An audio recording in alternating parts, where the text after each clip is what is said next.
Hello, hello, hello. Hello, Andrew and Fred. Thank you in the blue font for moderating. Hello, Siobhan. Hello, Victoria. Hello, Marjorie.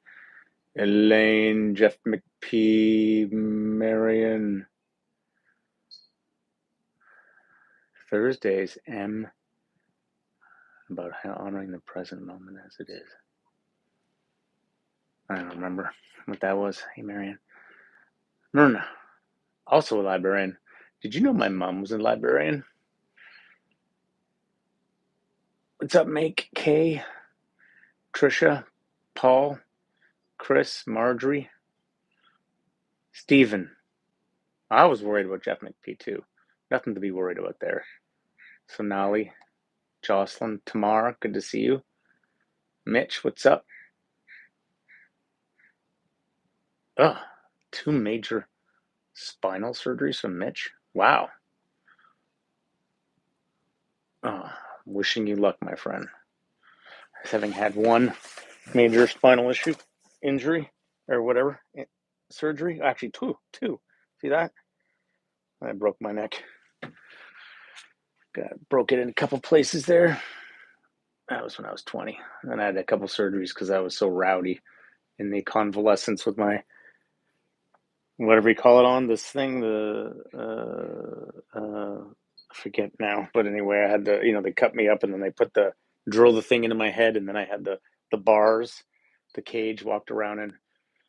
But then I was so rowdy that it didn't heal, so I had to have a second surgery. What's up, Kelly? What's up, Catherine? Look at all these people. Halo. Yeah, I had a halo. I have pictures of it somewhere. Good to see everybody. Um, well, thank you very much, Ungo Bungo. Um, so, yeah, welcome to the Do Nothing Project. If you've never been here before, this is what it's about. I'm your host, Jeffrey Warren. With me here are, well, we got Fred and Andrew moderating, and we have many folks in the community saying hello, and many other folks in the community who are like, I don't really feel like typing a comment right now. And yet they come week after week, year after year, month after month, sometimes year after year. So welcome, everyone. Thank you for your continued participation in this community experiment. What is the experiment? Um, it's just changed so much over the years. The way I describe it now is, I mean, it hasn't changed so much in the 6 years that the DNP has existed, but it's changed so much in my mind in terms of how I think about practice, relevant for today's guided practice, actually. But how I think about it now is, at its most basic common denominator, is there a way we can just sit and be human beings together and not have to compulsively improve our situation? I feel like that orientation and that attitude is deeply healing, and it kind of like unifies a lot of contemplative traditions and techniques in some ways, which doesn't mean there aren't accelerators. Like, there aren't ways of approaching meditation and other spiritual and development practices that can accelerate our movement to more, well, what depends what you're looking for, but the general, goals of traditional spiritual practice have been to accelerate the diminishment of suffering and accelerate the uh, pervasiveness of fulfillment and a sense of connection and a sense of feeling like you're in your right place, um, that you're oriented in the right way in this life, that you feel connected to this life. That would be if I had to generalize.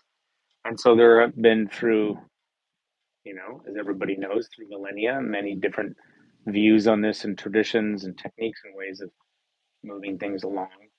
Um, I like this way because it suits my ADHD, because I've done so many other ways, and this seems to me to be um, like the lowest barrier to entry, you know. But I've been recently, I've been You probably may some of you might see my post on home base. I wrote a whole post about mantra, and I've been kind of back into playing around with mantra the past um, month or so, and I've been really enjoying it. And it's just another thing to do that's not very much different than doing nothing, you know. And so I'm going to guide a mantra practice tonight. But what I would uh, offer is, if it's not your bag, to repeat an internal syllable. I mean, the whole idea is that you just repeat "I am," or you know, "Om," or "Shara," or I mean, there's so many. TM, Transcendental Meditation, has a, they have like a couple dozen mantras, and depending on your age, they give you one. There's so many. It could be a nonsense syllable. It could be something from your own tradition, or something that has meaning. It's not so much about the intellectual meaning as it is that you find a soothing sound that kind of vibrates internally in a nice way, um, and it's a great way to get absorbed and simple, and it's purifying. Like in a meditative context, they would say that the more you repeat it, the more you repeat this space of kind of one pointed vibratory simplicity, the more kind of all the obstructions between you and, broader, wider, clearer life, a deeper identity, kind of start to move away. And in meditation practice, there's been many, many, many ways into this. Like Buddhism has mantra practices, but most schools of Buddhism are, they're more in like just a noticing, or just get concentrate on the breath. Or I mean, there's different schools, but it's similar kind of thing. You get very, very simple in the mind. You get very clear and present, and things just sort of boil off.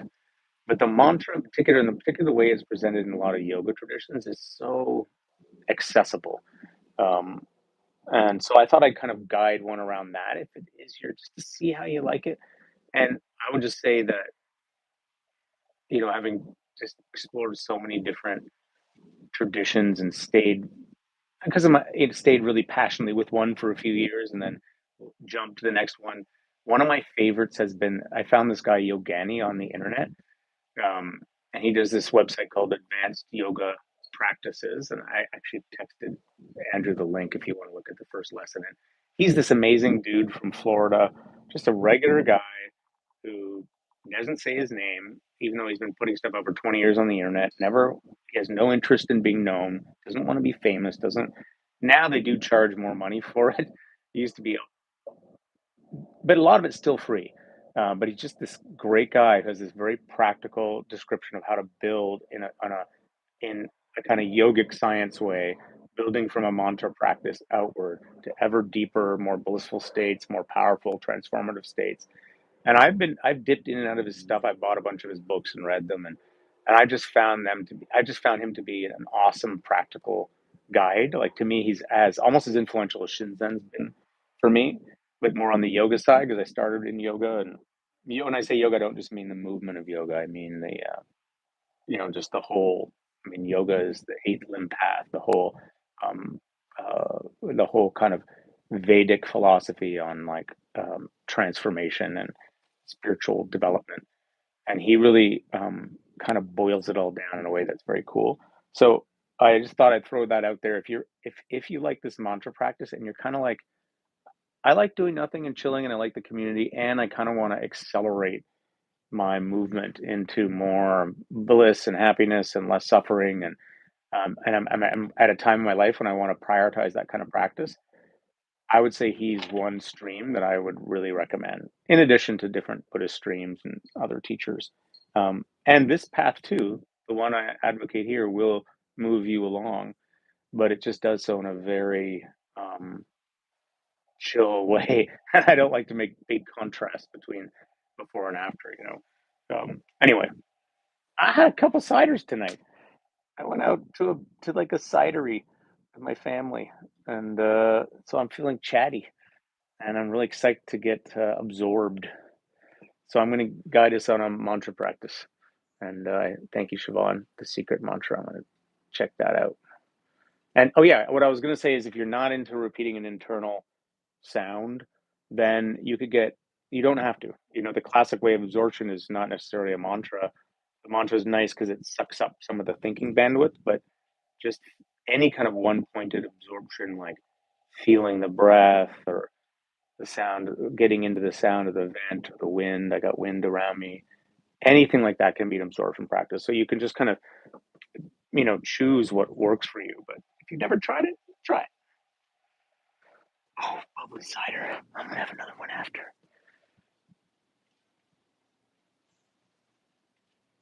Yeah, exactly, Andrew. Again, he's like he's been posting since like the late '90s. His website looks like that. Malaya, thank you. You're the best.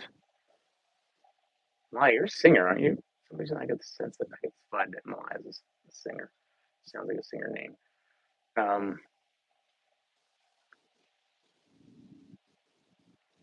no, we gave him apple juice. As a matter of fact, Chris. Yeah, so Chris started with the mantra. Yeah, so I'm not into the whole like pay $1,500 to get your mantra from TM. Like, I'll give you a whole bunch of basic, really good guidance about how to work with the mantra now. And not saying they can't improve on it and give you more, but I would say if you're interested in this path, Yogani, it's free, or buy a couple of his books. They're like 20 bucks each. They're great. You do sing, see? Jeff sings too.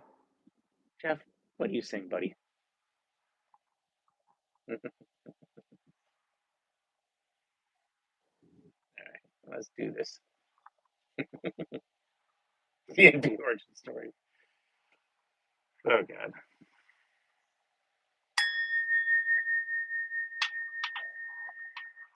Now, if you're my age, the TM one is Shah Shara. No wait, Shama. You can find it all online, but and I do like Shema.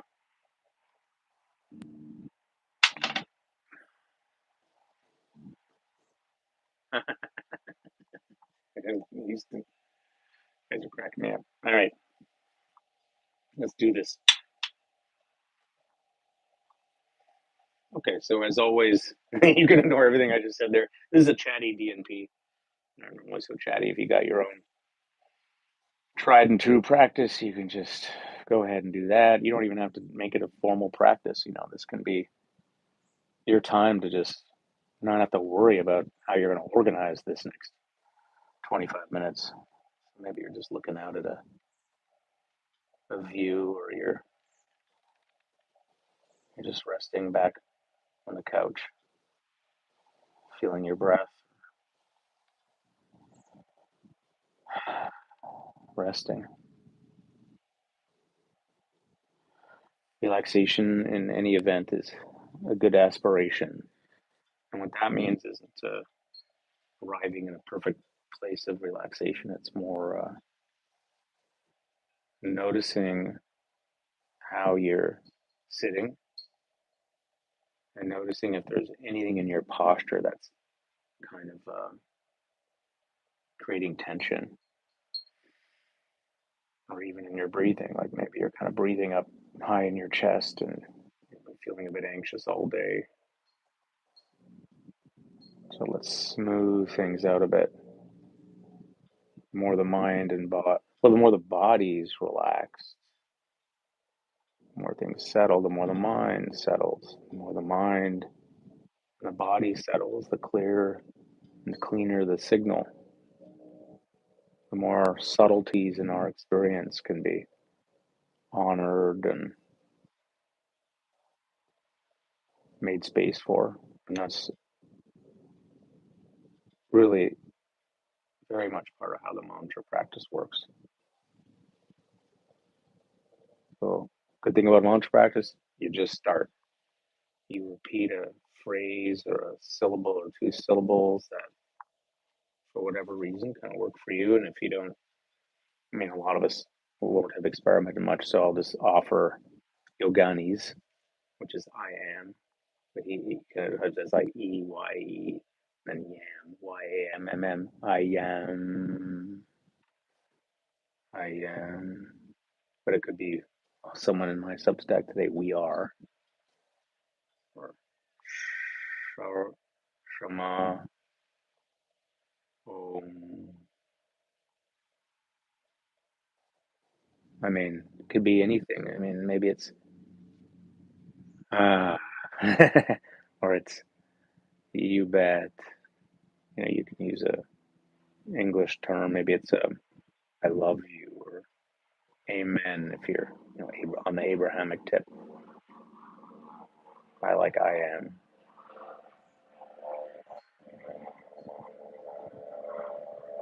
and you just repeat it. I am.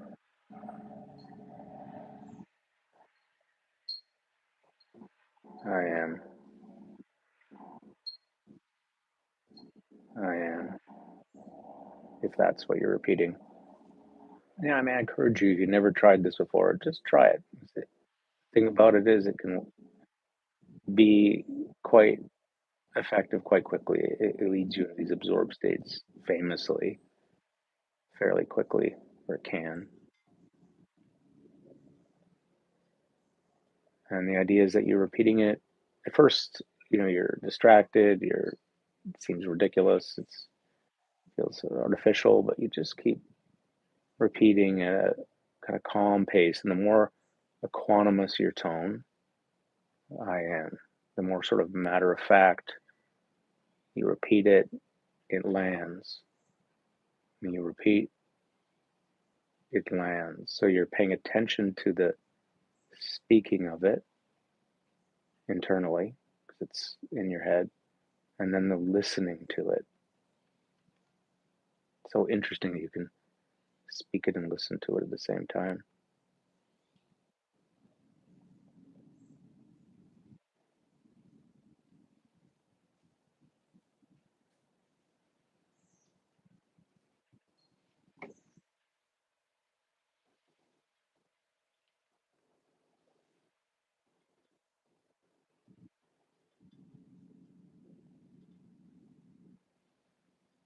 I am.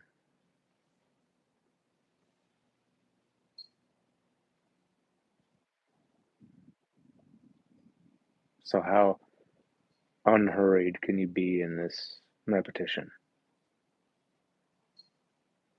And what's interesting, the natural rhythm of the practice is that you will be repeating and then get lost in thought, sometimes even as you're still repeating, because you get used to the repetition and you could still go think.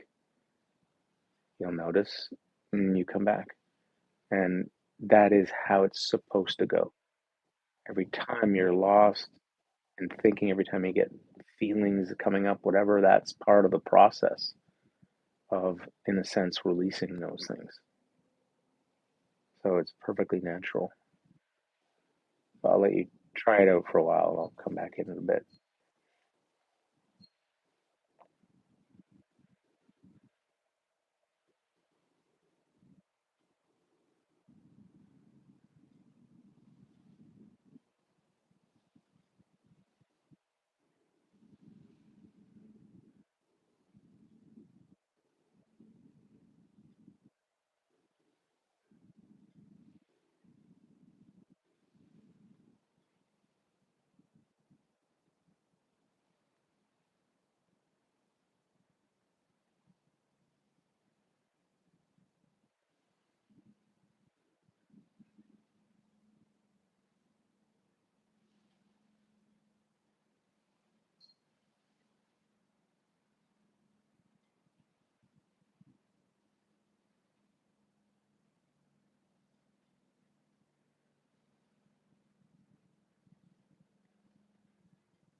Good. So just repeating I am or some simple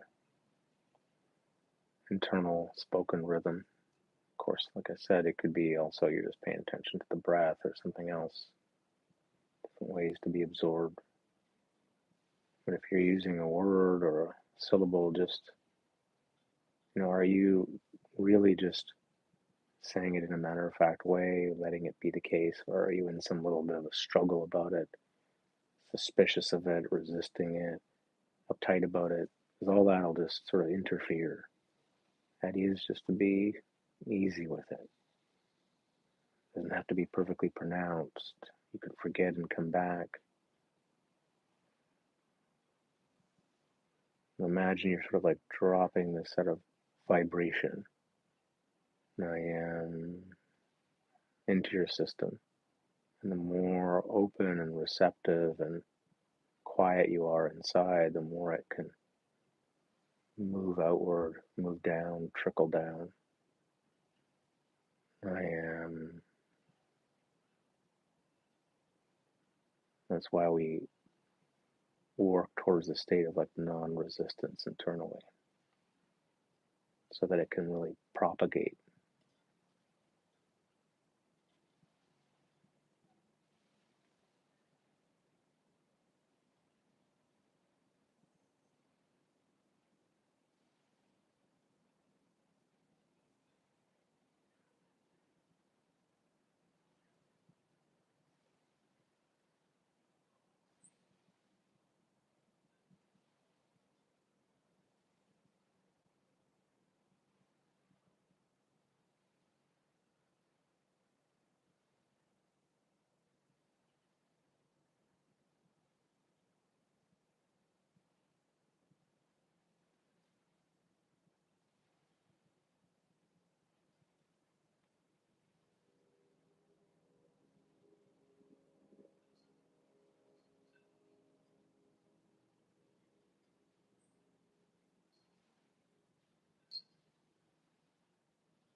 So just repeating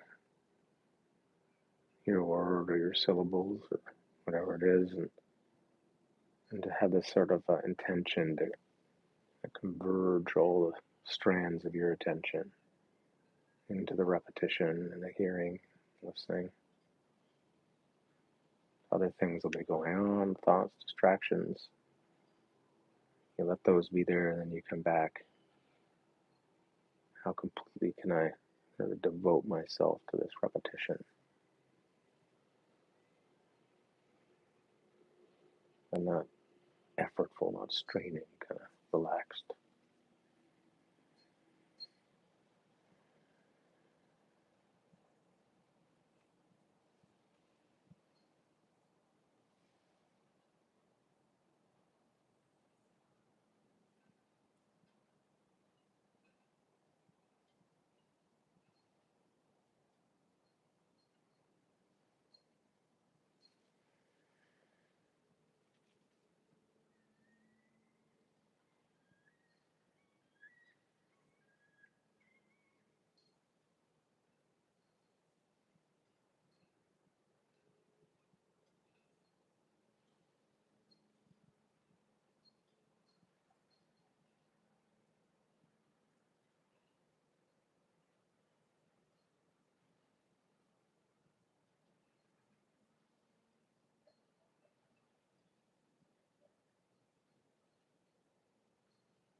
So if you're enjoying it, you keep going with it.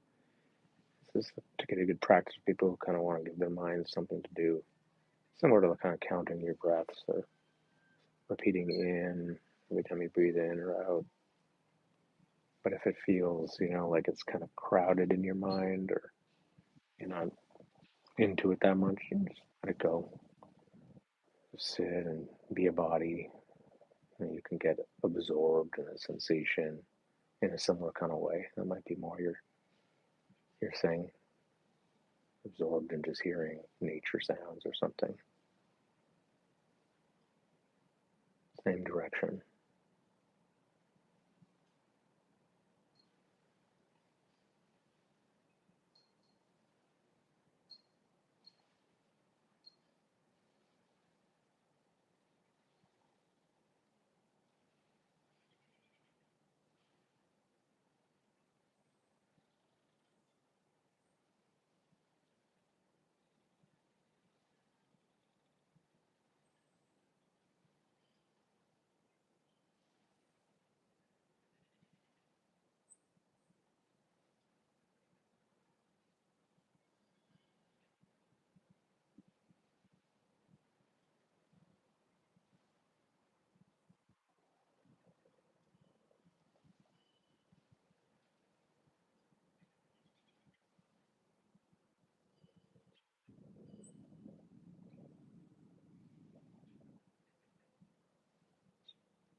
Yeah. Remember, it's not about the effect, it's about the just keeping the repetition going. Sometimes it feels good, sometimes it feels uncomfortable, sometimes it feels annoying. And it's all working. It's all trickling out, trickling down. Mostly the allowing of it is what's doing the work. The allowing of this unfolding moment.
All right.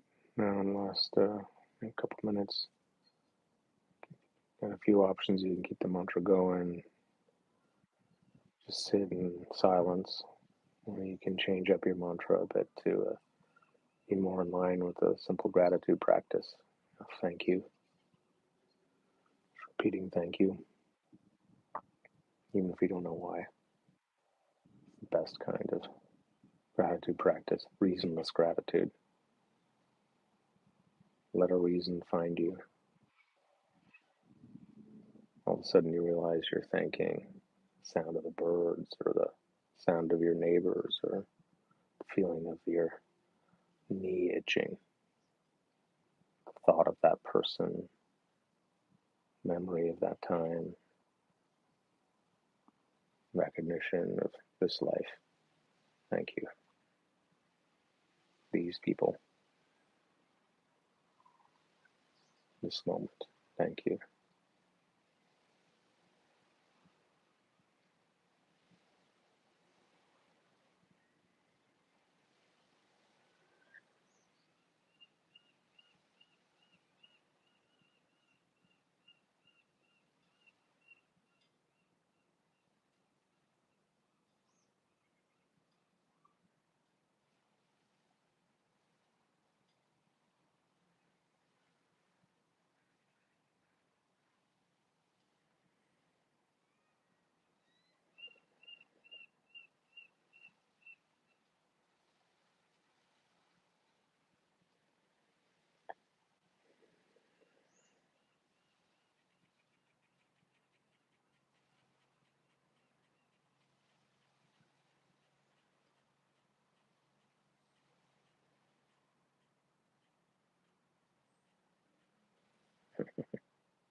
Streamer. Thanks, Lane. Namaste.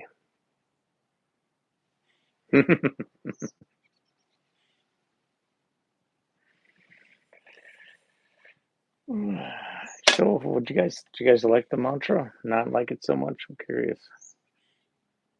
Danka. Welcome, Mike. Lori. Okay, Doug's down. Tavra liked it. Loud bell for Jeff. Did you get the startle response, buddy? Yeah, thank you, everybody. Lane liked it. Amy liked it.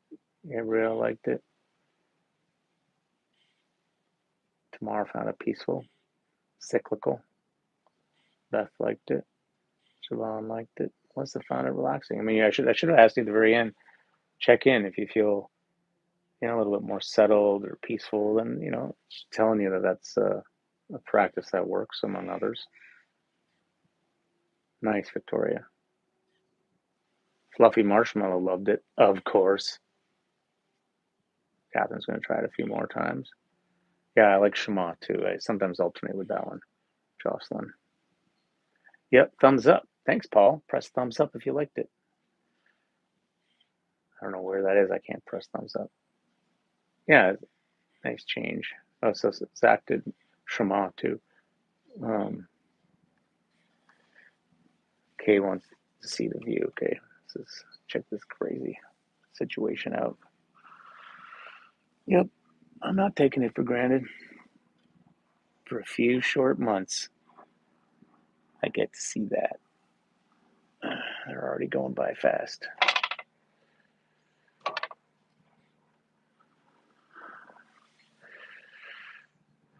Nice. Brooke kind of sang to it. Yeah, you can move with it too. I should have said that. Love that. Candace found it soothing. Oh yeah. So Andrew asked Andrew put this. Like, that's a place. If you liked what I was saying about Yogani, and you kind of want to deepen in this particular mantra path, and it's not just mantra. He has a whole sequence.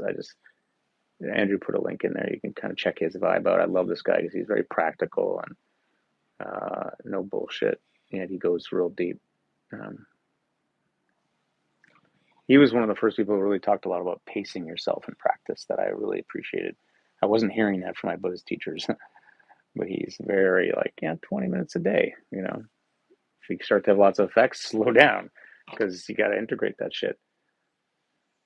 Chris was surprised at how much she liked it. Mm, yeah, quiet your thoughts more fully tomorrow. That's a lot of people find that. Yeah, a lot of people liked it. I am swimming in that, Zach. Oh, it's getting cold.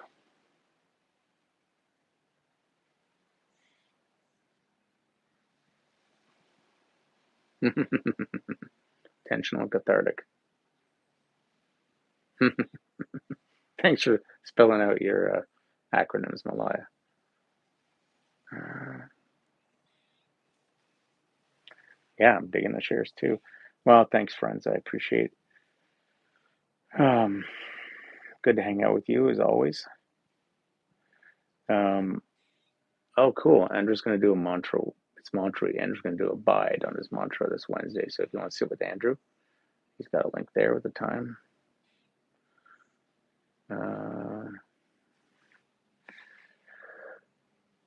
yeah, I'm on Bowen Island, Mitch. So right, like I could just take a 20-minute ferry and I'm in North Vancouver or West Vancouver. Then, in fact, I just took the bus to Vancouver yesterday and met my buddy and walked around. It was gorgeous. But I can come out here and you're like in a different world. You know, it's like completely magical. Now I understand why everyone goes on about BC. You know, it's like in BC people kind of downplay it a little bit because they're like, shit, they don't want everyone come overrun them. That's what happens. People from Ontario come out here and they never leave. Maybe I'll be one of those people. Gorgeous. Anyway, friends, good to hang out. I will see you next Sunday. Thank you, everyone, for your comments, and thanks for everyone for those who weren't commenting. Good to be here. Appreciate you. Grateful for this community. I'll see you next week.